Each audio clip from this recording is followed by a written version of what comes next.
Hope everybody had a great weekend. Rob here with the Great Unfolding.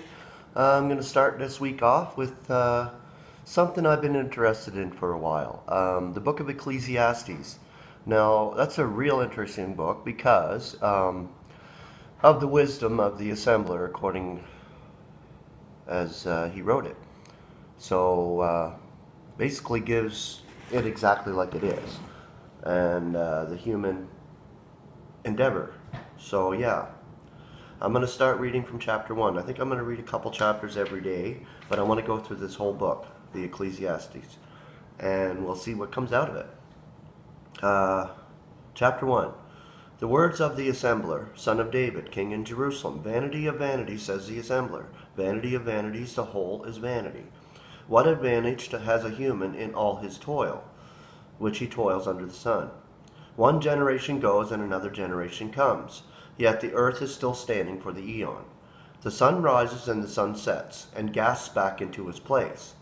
Then it may rise there once more, going to the north and turning around to the north, going to the south and turning around to the north. Around and around the wind is going. Yet on its courses the wind returns. All the water courses are flowing to the sea, yet this is not filling the sea.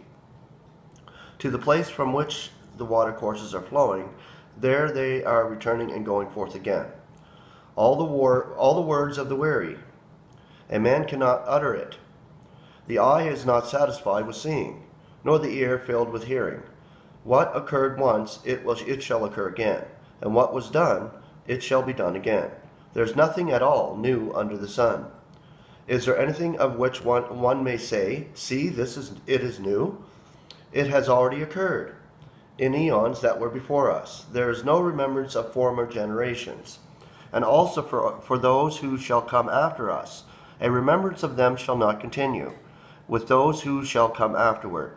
I myself, the assembler, came to be king over Israel in Jerusalem. I applied my heart to inquiring and exploring by wisdom concerning all that is done under the heavens. It is an experience of evil Elohim has given to the sons of humanity to humble them by it. I saw all the deeds that are done under the sun, and behold, the whole is vanity, and a grazing on wind. What is distorted cannot be set in order, and what is lacking cannot be counted. I spoke with my heart, saying, behold, I have grown great, and have added in wisdom over all who were over Jerusalem before me. My heart has seen much of wisdom and knowledge. Then I applied my heart to know wisdom, as well as to know about raving and frivolity. I realize that even this is a grazing on wind. For in much wisdom is much vexation, and he who adds knowledge adds pain. Chapter 2. I said in my heart, do come then, let me probe you with rejoicing.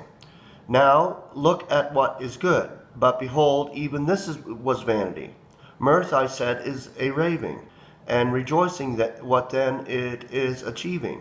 I explored within my heart by stimulating my flesh with wine, while my heart was leading with wisdom, and by getting a hold on frivolity, until I should see yet just where good may be for the sons of humanity, and what they do under the heavens, during the number of days in their lives. I made great things of my works. I built houses for myself, I planted vineyards for myself, I made gardens and parks for myself, and I planted in them trees of every fruit. I made reservoirs of water for myself to irrigate from them the sprouting groves of trees. I acquired men servants and maid servants, and any sons born in the household became mine. Moreover, abundant cattle, herds of flocks became mine. More than all who were over Jerusalem before me, I collected also silver and gold for myself. I provided male singers and female singers for myself, and with the rich delights of the sons of humanity, a wine waiter and a wine waitresses. As I grew greater and added more than anyone who was over Jerusalem before me, indeed my wisdom it stayed by me. All that my eyes asked for, I did not deny to them. I did not withhold my heart for any rejoicing, for my heart had rejoicing from all my toil, and this itself was my portion for all my toil. Yet when I faced all my deeds that my hands had done, and the toil that I had toiled in doing them. Behold, the whole is vanity, and a grazing on wind, and there was nothing of advantage under the sun. Then I turned around to see wisdom compared with raving and frivolity. For what will the man who comes after the king do, beyond what others have already done? And I saw there was more advantage for wisdom than for frivolity, just as there is more advantage for light than darkness. The wise man uses his eyes in his head, while the stupid man walks in darkness. Yet I realized indeed that one destiny befalls them all. So I said in my heart, since the destiny of the stupid man is also mine, and it shall befall me, to what advantage have I been wise? Hence I spoke in my heart, this too is vanity. For there is no remembrance of the wise man or a stupid man for the eon. In the days which are already coming, everyone is forgotten. Alas, the wise man dies along with the stupid one. Then I hated life. For to me the work was evil that was done under the sun. For the whole is vanity and a grazing on wind. And I hated all the fruit of my toil, for which I was toiling under the sun. Then I would leave to the man who shall come after me. Who knows if he shall be wise or frivolous man?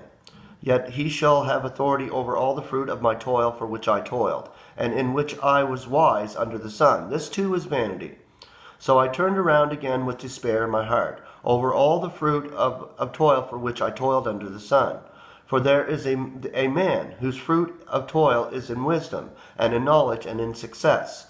Yet to another man who has not toiled for it, he must give it as his portion. This too is vanity, and a great evil. For what is coming to a man for all his toil, and for the shepherding of his heart, and which he is toiling under the sun? For all his days pains, vexations, and his experience. Even in the night his heart will not lie still. This too it is vanity. There is nothing better for a man than that he should eat and drink and cause his soul to see good from his toil. This too I see that it is from the hand of Elohim. For who can eat and who can hurry to it outside of him? For to the man who is well-pleasing before him, he gives wisdom and knowledge and rejoicing. Yet to the sinner he gives the experience of gathering and of collecting together, to give it to one who is well-pleasing before the one Elohim. This too is vanity and a grazing on wind. Okay, so that was the first two chapters of Ecclesiastes. And as you can see, he had all the riches of the earth. He had multiplied onto himself, like the wonderful things that any human being would love to have, right? But then he saw in the end that it was just vanity. It was a grazing on wind. So ultimately, I don't want to make you despair in that sense, but when you look at it, unless you look at it from God's perspective and you continue to look at it from a human perspective and gaining and not gaining and, living the life lavishly with riches, and you don't look to God who gave it. So this is what he is saying. Basically, the assembler is saying, look to God and know that God is God. Okay, so the enjoyment of life, if you can enjoy life, enjoy it to the Lord, and you will be at peace. So my message today from Ecclesiastes, I believe, is the human endeavor and what he does, right? So King Solomon himself was a rich man and a wise man. So he said it was all vanity in the end, which is the truth. So I believe that if you walk in peace and knowing that God is the one that's giving, then you will be at peace. And with that, I will say, have a great day, and I love you all in the Lord, and we'll see you tomorrow.